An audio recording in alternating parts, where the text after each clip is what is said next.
real estate is hard. And most of the time people talk about difficulties in real estate, they talk about particular areas of real estate, like the market or a type of deal. But in this conversation with Lindsey McDaniel, she talked about how real estate is difficult, but also how it's impactful on her family and how she has to keep her mindset in the right place in order to continue to grow and create the life her family wants to live. And if you want to hear a real conversation about how real estate can impact you and the struggles that come along with that, check out this conversation with Lindsey McDaniel.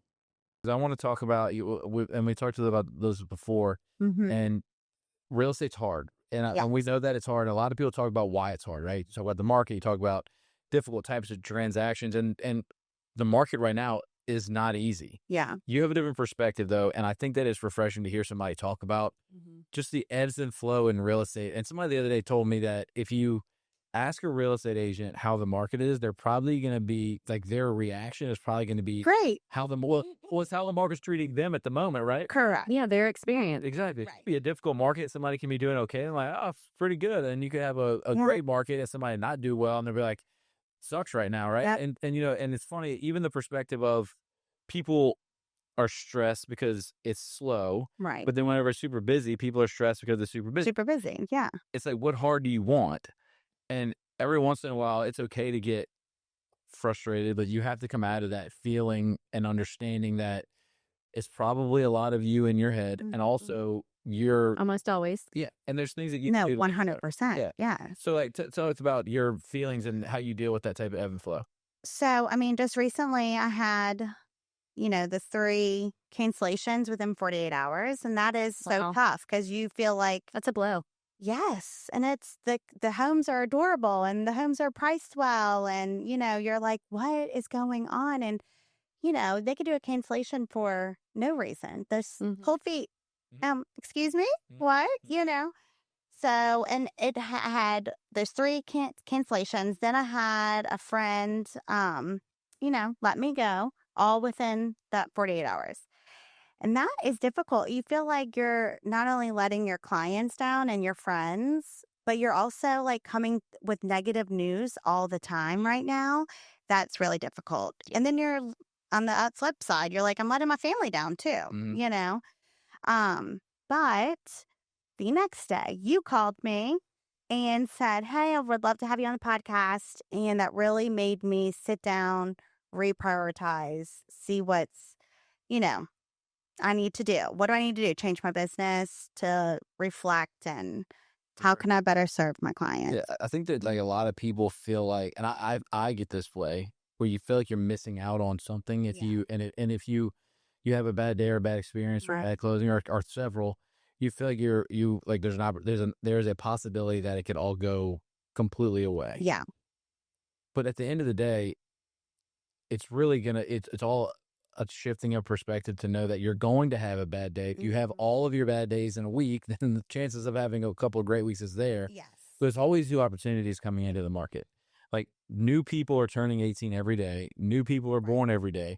So between those 18 years, the next 18 years, there's people who are going to be buying houses at some point, right? So like there's always opportunity. You just have to continue to improve your business and reshift your priorities and continue to move forward. Yeah, absolutely. Can't thrive when you're in fear. No. But I love your trigger switch, right? You had that emotional trigger and it's just like, okay, what am I in control of? Right. What can I change? That's the way you said it. And I think that's beautiful because you can't control what the market does entirely, right? You could be a big player in the market and have an impact, but you're still not going to control the market in its entirety. Yeah. Too many factors, right? And I love Louisiana, but even statewide, we don't have as great of an impact on the rest of the nation as, we would hope and like that we will have in the future.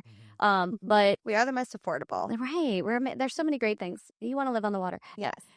But the idea of I cannot control the reaction. Right. But I can control my own action. Correct. And so if you just turn in, even if it is just to Jared's point, a simple mindset shift. I always talk about all the quotes that we have. And I was sitting in our office the other day and I looked on the wall and it was one that I don't look at often. And it said, all problems are emotional and all solutions are spiritual. Love it. And it's true. Like if you go back to self and self-connection to your higher power, that is going to be the solution to your mindset issue that is holding you back from the growth that you need. Yeah. And again, that's just focusing on you and what's in your control. Well, I could have sat there. I mean, I did. I gave myself time to be sad, shed a tear or two, and then say, okay, moving on, let's focus. And then I got a call from a good friend that needed her house listed. You know what I mean? So it's like there's always. So we replaced her with the other friend, right? That we don't like anymore. No, we still love them. No, we still love them. We're family friends, you know. But it was just like there is something always waiting on the other side, and you will always have business. It's just how you're going to handle it. And with the mindset, I was in a really negative headspace for quite some time this year, and I really feel like the more positive you are, the more positive you'll receive. So absolutely, it's energy you're putting out there coming back. Absolutely. Try to explain that to people when they're in a funk, and we all do it. We all get in. We're human. We're human, but like when you got to surround yourself with people that lift you up. And from like we're stubborn. Jared and I are stubborn, both of us. Like we have to have people to like literally call us out on our shit. Yeah. Like, what is your problem? Yes. Get it out. Let's move on. Like I know how amazing you are. Like let's do this. Yes. And you need that sometimes. So Absolutely. having a good partner, and I love that. Of course, Steele. He hears it all, you know, and he's just like, it's gonna be okay. It'll be okay. I'm like, I know, but I don't want to hear that right now, you know. Right. I want But- to live with this for a minute. But Exactly. that's also part of the same perspective. I think it's on the same side of the coin. Yeah. It's that if your business is creating the life that you want to live, Mm-hmm. then sometimes what's happening is the things that are beyond the means and the scope of what you Mhm. need to be doing are falling off, so you can just focus on the priorities. Yes. And like sometimes We talked about this last night. too much Feel of a good like- thing is not Mhm. it's not always a good thing. And Yeah. I mean, me and Stephanie talk about it often too. It's like, yeah, we got a lot of stuff going on, and it seems like all those things are great, but if they're getting in the way of your number one priority, For sure. and it's not allowing you to live the life you want to live, then sometimes you got to pull back on some of those good things so you can focus on what's really important Absolutely. to you.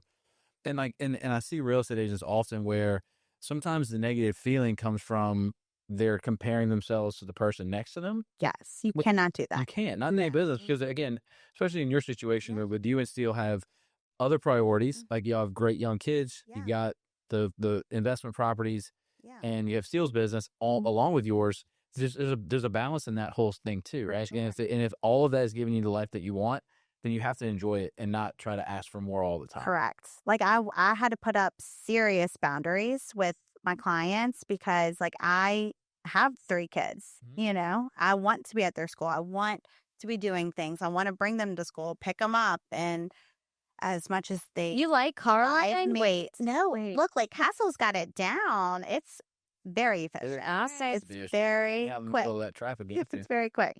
But no, I want to be able to do that. And if that means that I can't show at a certain time or answer your phone call, I will get back to you and I will get you the answers you need. But at a certain time, like that's time with my family.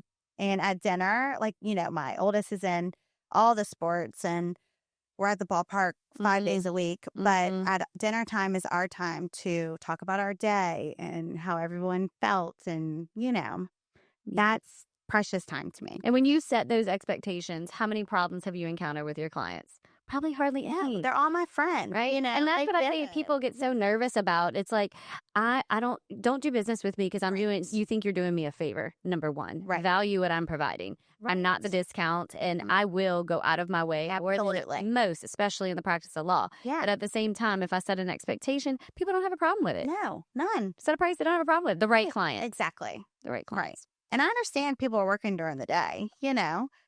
So are we, you know, but I will get you your answer. There is a time if it's after dinner, I'll call you back or whatever. I had to set boundaries because I felt like I was spiraling and my kids were suffering because of it. So Yeah, it's Anyway. funny. And I think about this a lot too, because I being in real estate, we get the benefit of having some friends that are at different phase of their life, and that on both sides, right? They're a bit older, they have the kids out of the house, a little younger, and they don't have any kids yet. yeah. And so when you talk to people about where we're at, because we have kids at the same age, all of us do, that our boundaries are different than everybody else's. Like my time to talk to people shifts into like 8:30, 9, 10 o'clock at night sometimes, which might seem strange to somebody who may be at the phase of their life where their kids are out of their house, so they can deal with things up until 6 or 7. But just different perspective and time shift. And again, so with the person we interviewed last week on the podcast, also a very successful agent, and she set that boundary like you very early in her career, and she's in the next phase of hers. Right. But she said very clearly, whenever she was younger, she had a 10 and 11-year-old kid. If you want me, you get my kids. and I have boundaries around it. Exactly. And if you don't like that, then go find another realtor, Yes. because this is not the stage that I can in my life where I can Yeah. not be and have that expectation. So I had to go meet an AC guy yesterday. I had to bring all 3. It's not the funnest. A little bit good lesson learned for them. You know, this is property management. So Today, my daughter, who's the middle, the babysitter came over and she was giving her a tour of the house. And I said, well, little agent in training. start practicing. Right. It's like, I don't think she needs to go in there. Oh, yes, Mom. She needs to see this. She needs to see the closets. Closets are important. that's Yes. hilarious. Did she turn all the lights on before she walked in? Make Of sure. course. Yeah. That's awesome. Of course.